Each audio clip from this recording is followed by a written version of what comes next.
let's call them the big slump and the small slump. I don't know.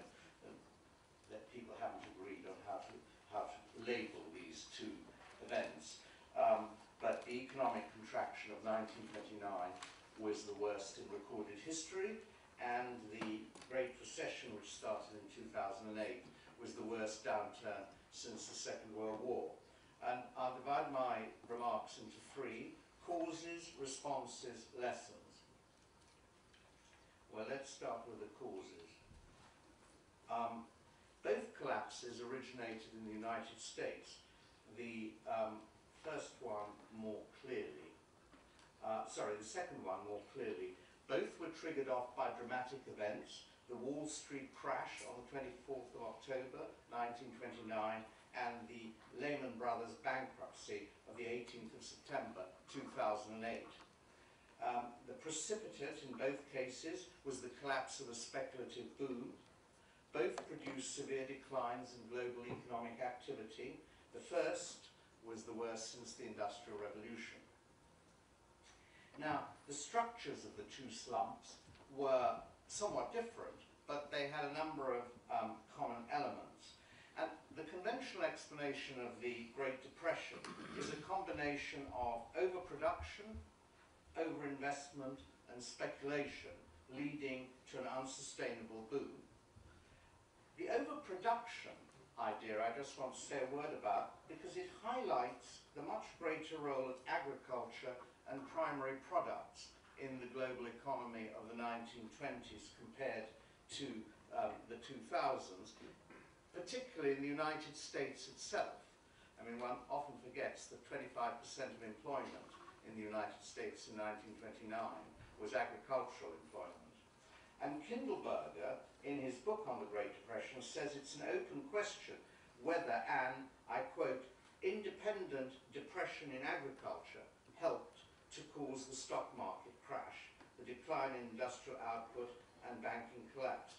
What you had in the 1920s was really, in the primary goods sector, you had slowly declining prices and rising stocks. From the late 1920s, speculation in stocks was diverted to the Wall Street boom because of higher profits and doubts about the future of agricultural prices. And stockpiles then started to be unloaded as primary producers tried to increase foreign exchange earnings to pay their debts and cover their imports. And prices collapsed dramatically. The reduction in rural incomes in the United States, Latin America, and Australia, Canada, and so on, reduced demand for industrial products and starting the acute phase of the downward spiral. The overinvestment thesis, as opposed to the overproduction thesis, is associated with Hayekians, but soon became part of the orthodox explanation of the slump. The Wall Street bull market, on this view, is seen as the speculative culmination of a long period of overinvestment relative to savings, with leveraging rising to new heights as shares were bought on the smallest margins. In fact, the real economy of the United States had started to sag before the Wall Street crash. But the crash of the 24th of October 1929 turned the decline into a rout. A wiping out of paper wealth, foreclosing of loans and mortgages, pressure on banks led to rapid cutbacks in production, which US production fell nearly 10% between October 1929 and December 1929, and that then spread around Europe because you had this cumulative demand contraction. The decline of real GDP went on for almost 3 years, brought about an extensive set of interlocked banking crises, and after 2 years brought about the collapse of the gold standard. So much for the 1929 story. The main theme of the 2008 story is more familiar, so I don't need to go into it in so much detail. It's the speculative bubble in the American housing market, whose bursting brought down the world economy through the progressive failure of a globally integrated banking system, which was based on trading in mortgage-backed securities. I have a graph to show what was happening to the American housing market, but it's reasonably familiar, so I'll leave it out. And in this story, that is the story of the 2009 crisis, the downturn is a consequence of bank collapse, the collapse of banking assets. In other words, the banking crisis was the trigger rather than the effect of other causes, and that reverses the usual explanation of what went on in 1929. And the big structural changes since the 20s were the increased financialization of economic life and the reduced role of primary products. Now, could the crisis have been avoided by better policy? Fed policy played a part in precipitating both crises by raising the interest rate at a crucial moment. To choke off the speculative frenzy in 1929, the Fed raised its funds rate from 3.5% to 5% between January and July 1928. Given that US inflation was zero at the time, this represented a significant rise in the real cost of borrowing. Between 2004 and 2006, the Fed raised the federal funds rate from 1% to 5.25% to cool the housing market. This represented a doubling of real interest rates, and US house prices started to go down, almost coincident with the raising of the Fed funds rate. So it's a reasonable hypothesis. Given the structure of housing finance, the rise in real interest rates was the straw that broke the camel's back. Keynes and Hayek debated the causes of the 1929 crisis at the time, and that's very interesting. Hayek's story is one of excessive credit creation by the banking system. This unleashed an orgy of speculation which couldn't be checked by dearer money when it came. Keynes's position is summed up in a letter he wrote to a correspondent in October 1928. I cannot help feeling that the risk just now is all on the side of a business depression. If too prolonged an attempt is made to check the speculative position by dear money, it may well be that the dear money, by checking new investment, will bring about a general business depression. So very, very different views of what was going on in the American economy in the 1920s. Now, of course, the analytic story behind these two assessments are quite different. The Hayekian overinvestment story is motivated by fractional reserve banking and the absence of gold standard discipline in the United States, since the United States was a large net creditor on current account. The Keynesian story is one of underinvestment in relation to saving, caused by high real rates of interest combined with falling profit expectations.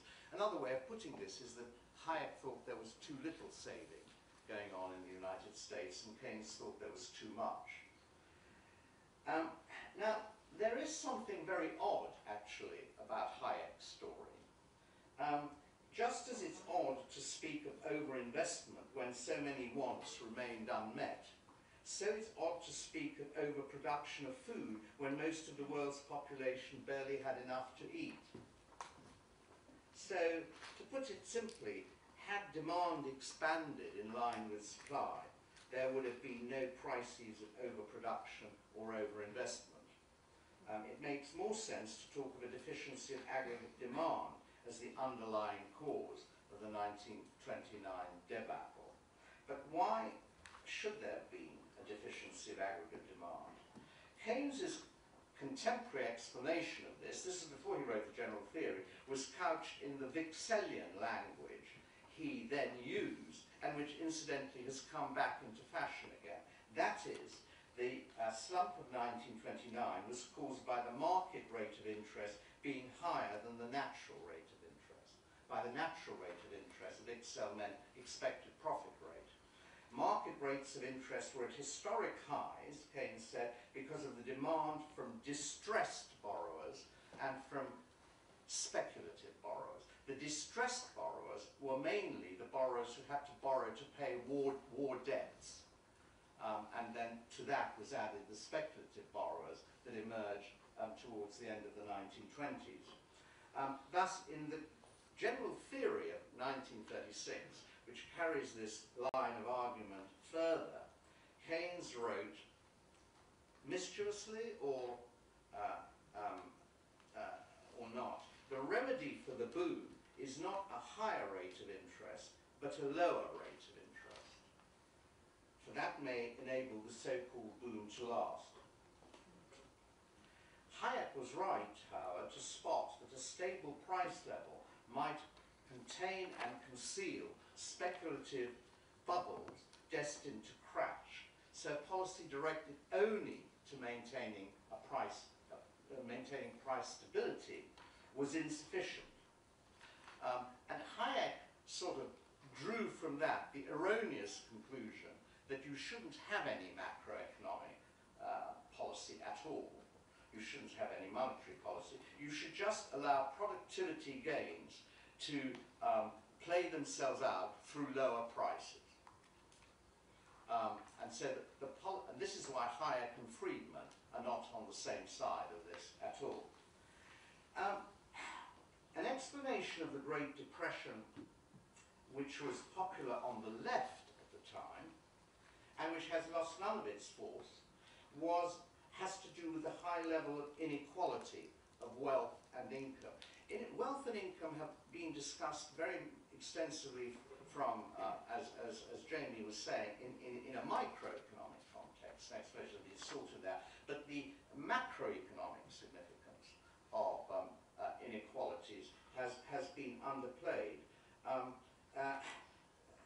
You know, if you have too much inequality, this sets the scene for a speculative boom by producing a higher level of saving that could be absorbed by new investment at any given rate of interest. And that's the classic underconsumptionist argument, after all. And I think there's a lot of force in the underconsumptionist explanation of the Great Depression. Finally, a point which was stressed by Keynes at the time, global hoarding of gold by the chief creditor countries of that era, the United States and France, contributed to the global demand deficiency. So, these structural explanations for the Great Depression surely have their part to play in explaining the 2008 collapse and its aftermath. Specifically, they can be evoked to explain the long post-crash stagnation in Europe, with Germany's current account surpluses sucking demand out of the Eurozone. Now, the policy response to the two slumps, my second theme. The downturn between 1929 and the downturn in 2008, 2009 was as great as the downturn in 1929 to 1930. The two lines go parallel, but the second downturn was cut off after a year, whereas the first downturn went on for 3 years. Why was it cut off? Well, I think most people would say, and I would certainly agree with them, that it was because of fiscal and monetary policy was very, very different. Enough of Keynes still survived in 2008 to allow big coordinated stimulus led by the United States and China and orchestrated by the UK's Gordon Brown, consisting of rapid reduction in interest rates, the first bout of quantitative easing, bank bailouts, discretionary increases in public spending and tax cuts. But the stimulus was short-lived, and by 2010 the engines went into reverse and austerity became the theme with the onset of the sovereign debt crisis. And I wrote a book in 2010, published in 2010, called Keynes, The Return of the Master. And a reviewer said the master had returned for 6 months. And I think that was actually fair comment. Now, seems to me convincing that this stimulus actually stopped the downturn, and it also, the evidence seems to me convincing that the subsequent austerity policies delayed recovery by 2 or 3 years, and in the Eurozone continues to do so. Between 1929 and 1931, the automatic stabilizers played some role in mitigating the slump because governments couldn't balance their budgets. But there was no discretionary fiscal policy at all. Central banks reduced interest rates only slowly, and real interest rates went up and up as prices fell.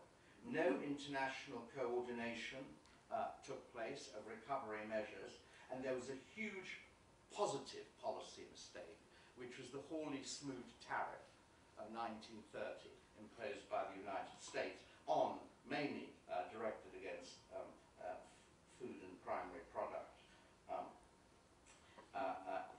imports. Historians like Aiken Green and Harold James argue that the gold standard was a decisive constraint on rapid reduction of market interest rates in the UK and much of Europe. And I think that's true for that sector. But this explanation can't hold for the United States or France, which had large current account surpluses.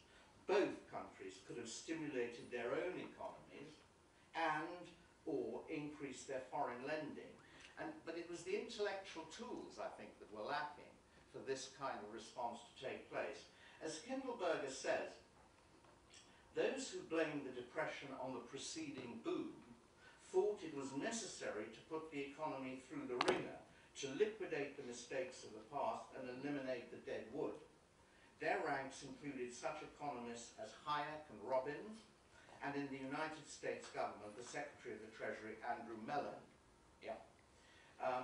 President Hoover recalled that, I quote, Mr. Mellon had only one formula: liquidate labor, liquidate stocks, liquidate the farmer, liquidate real estate. It will purge the rottenness out of the system. People will work harder, lead a more moral life. And of course we shouldn't ignore Schumpeter in these ranks. Never waste a good crisis, was Schumpeter's. Now, Hayek encapsulated the liquidationist thesis in a parable. I want to quote it because it's actually the essence of what Hayek believed this time.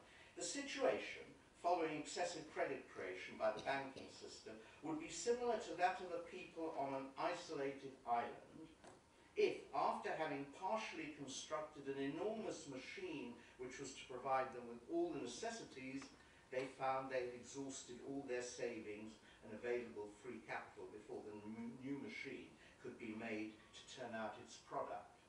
They would then have no choice but to abandon temporarily the work on the new process and to devote all their labours to producing their daily food without any capital.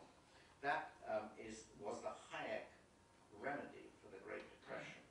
Now, I'll just end with, I'll shorten with what I have to say for the rest of it.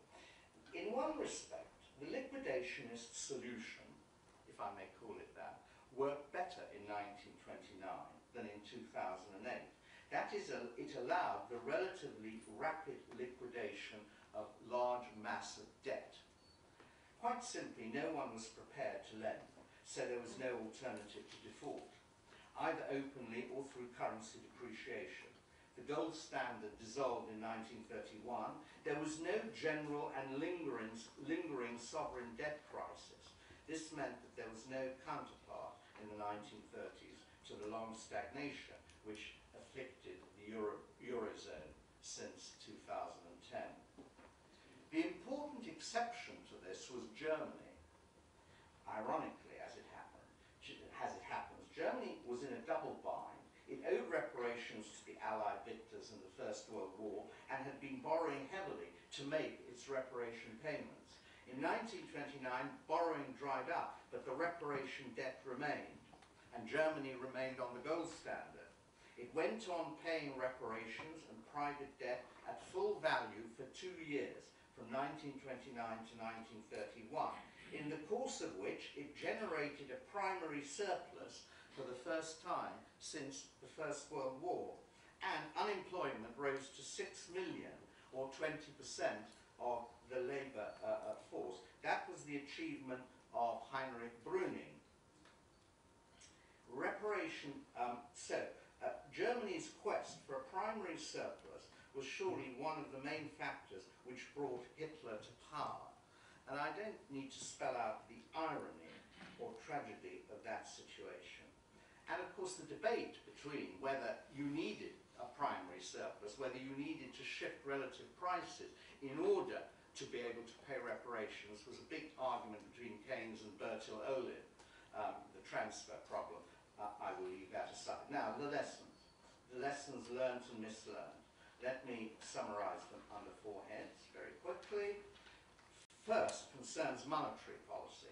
Friedman's theory that the Great Depression was as deep and as long as it was because the Fed failed to prevent the collapse of the money supply became the orthodoxy accepted by Bernard Bernanke, the Fed, Mervyn King of the Bank of England, and it became central bank doctrine, though not the central bank doctrine of Germany. It led to the policies of monetary quantitative easing, and it's been tested to destruction.